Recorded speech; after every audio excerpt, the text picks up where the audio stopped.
Punjab national bank ग्रामीण स्वरोजगार प्रशिक्षण संस्थान भरतपुर के द्वारा वैर के सरसेना में पिछले 10 दिनों से लगातार जारी dairy farming and vermi compost निर्माण प्रशिक्षण कार्यक्रम का समापन समारोह पीएनबी आरसीटी मंडल कार्यालय भरतपुर में किया गया। कार्यक्रम के मुख्य अतिथि सीईओ जिला परिषद श्रीनिधि बीटी एवं पंजाब नेशनल बैंक मंडल कार्यालय के मंडल प्रमुख राजेंद्र सिंह राठौड़ भरतपुर की अध्यक्षता में कार्यक्रम संपन्न हुआ। सीईओ श्रीनिधि बीटी ने डेयरी संबंधित योजनाओं को बताते हुए ट्रेनीज को सलाह दी कि वह स्वरोजगार में डेयरी दुग्ध पालन को बढ़ावा देते हुए अपने गांव में ही डेयरी खोलें। इस अवसर पर भरतपुर आरसीटी निदेशक उपेंद्र कुमार श्रीवास्तव, कार्यक्रम समन्वयक अंकुर शर्मा, कार्यालय सहायक रुक्मणी देवी भी उपस्थित रहे। सीईओ श्रीनिधि बीटी द्वारा सभी 57 सफल प्रशिक्षणार्थियों को प्रमाण पत्र वितरित किए गए। साथ ही मंडल प्रमुख महोदय द्वारा प्रशिक्षणार्थियों को डेयरी संबंधित समस्त ऋण की जानकारी एवं सामाजिक सुरक्षा की जीवन ज्योति बीमा योजना, सुरक्षा बीमा योजना, अटल पेंशन योजना स्कीमों के बारे में जानकारी दी गई। साथ ही स्वरोजगार से जुड़ने की अपील की गई। आरसीटी निदेशक श्रीवास्तव द्वारा सभी प्रशिक्षणार्थियों को बचत करने के तरीके, आय का सही उपयोग करने, ऋण केवल बैंकों से ही लेना एवं ऋण का उत्पादक कार्य में उपयोग करना और समय से ऋण की किस्त बैंक में चुकाना आदि के बारे में जानकारी दी गई।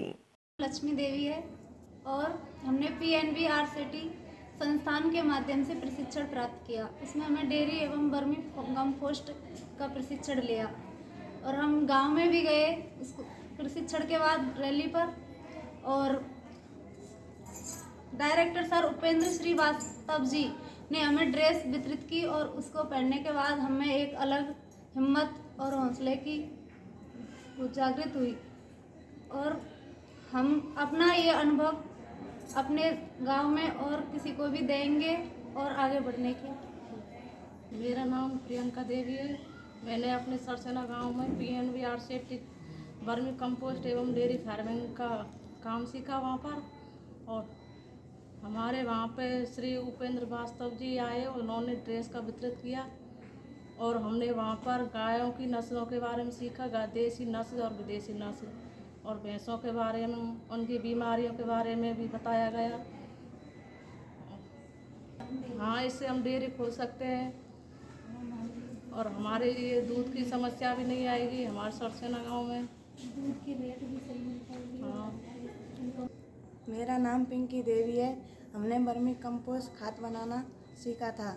उसमें हमें बताया कि 10 फीट गड्ढा खोद के उसमें तूरे की छानस डालो, फिर उसमें गोबर डालो और फिर 2-3 दिन ढक देना, फिर उसमें छिड़काव करके और केचुआ डाल देना।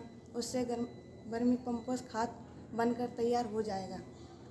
अच्छा सर, उससे फसल भी अच्छी होती है और ज़्यादा धान भी होती है उससे, गोबर का उपयोग भी होता है खाद का। नई शुरुआत है। आप जब बाहर जाएं तो ये लगना चाहिए कि हमें कुछ चेंज आया। ठीक है, पिछले 10 दिनों में जो प्रशिक्षण आपने लिया, जो आपने सीखा, वो एक शुरुआत है। इसके बाद आपको बहुत कुछ करना है। जब तक उसको आप प्रैक्टिकली यूज नहीं करेंगे, उसको काम में नहीं लेंगे, जब तक आपकी इसका पर्पज़ क्या था? इसका पर्पज़ ये था कि आपकी इनकम बढ़े। घर में जो है आप अपने हस्बैंड का या अपने परिवार के सदस्यों का आर्थिक रूप से मदद करने की कोशिश करें। भी किस तरीके से दूध का उत्पादन बढ़े, किस तरीके से क्या गाय को खिलाया जाए, क्या भैंस को खिलाया जाए। अल्टीमेटली हमारा जो पर्पज़ है ना, अपनी आर्थिक क्षमता बढ़ाने के लिए। तो ये ट्रेनिंग का मुख्य उद्देश्य है और ये हमें हमेशा स्टूडेंट बन के रहना है। सीखने की आदत छोड़नी नहीं है। ऐसा नहीं कि आज सीख लिया उसके बाद बाकी सब खत्म हो गया। तो आज ये शुरुआत है, इसके बाद आपकी सीखने की प्रक्रिया लगातार चलनी चाहिए। भाई गायों की नस्लों के बारे में सीखे। अब गाय पढ़ लिया है, लेकिन अब प्रैक्टिकली जब तक गाय आएगी नहीं, जब तक आपको पता नहीं चलेगा गाय का फ़ायदा क्या है। ठीक है ना, उसको अब लेके आएंगे गाय तो उसका पता चलेगा इसमें क्या क्या हमें जो है फ़ायदा हुआ, नुकसान हुआ। प्रैक्टिकली करके देखेंगे तो पता लगेगा। मैं इस अवसर पे आज पधारे सीईओ साहब को विशेष रूप से जो है आज आपके बीच पधारे। तबीयत खराब है, फिर भी जो है अपना समय निकाल के इस कृषि और कैटल गोवंश ज़्यादा है। और फिर इससे क्या है, हमारे यहाँ पे मिल्क जो दूध का जो उत्पादन जितना होना है वो पहले से इतना नहीं है, जबकि कैटल पशुओं की संख्या ज़्यादा है, बट उससे जो फ़ायदा होना है वो नहीं हो रहा है। इसीलिए श्रीमान जिला कलेक्टर महोदय उन्होंने एक इनोवेशन के नवाचार के तरीके से यहाँ पे सरस से टाई अप करके जगह जगह पे मिल्क कलेक्शन सेंटर का स्थापना किया है। और इसी कड़ी में आप लोगों को भी यहाँ पे ट्रेनिंग दिया जा रहा है। और यहाँ पे एक तो डेयरी फार्मिंग और दूसरा वर्मी कंपोस्टर, ये दोनों टॉपिक आपने चूज़ किया है। ये बहुत ही इम्पोर्टेंट है, क्योंकि देखिए सरस डायरी जहाँ पर भी 100 लीटर से ज़्यादा दूध इकट्ठा होता है वहाँ से वो कलेक्ट कर लेंगे। जब तक आप सभी महिलाएं सरसेना पंचायत से है, तो अगर आप वहाँ पे 100 लीटर से ज़्यादा दूध इकट्ठा करेंगे तो सरस अपना जो सप्लाई चेन से वहाँ से कलेक्ट कर लेगा, और आपको जो सरस मार्केट में जो रेट दे रहा है वो आपको मिलेगा। नहीं तो फिर क्या है, आप आपके ग्रामीण क्षेत्र में जो दूधिया है उनको आपको बेचना पड़ेगा, और वो बहुत ही कम दाम देता है। तो ये हमेशा ये दिक्कत रहती है। तो यहाँ पे सारे वायर पंचायत समिति से जुड़े हुए महिला हैं, सरसेना पंचायत से है, तो कृपया आप लोग आपके पंचायत में कलेक्शन होता है सरस डायरी से? नहीं होता है।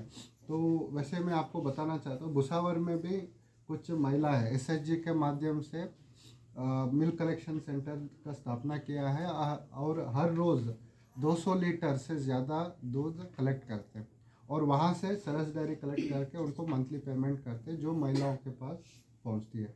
तो इस ट्रेनिंग का मूल उद्देश्य ये है कि इसके बाद जो भी आपके कैटल्स है, गोवंश है, पशु है, उससे आपको इनकम होना चाहिए।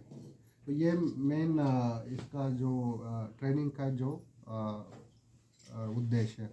और साथ ही आपको पता है ग्रामीण क्षेत्र में पशु ज़्यादा है, और उससे साथ साथ गोबर भी ज़्यादा प्रोड्यूस होता है। और अमूमन बहुत सारे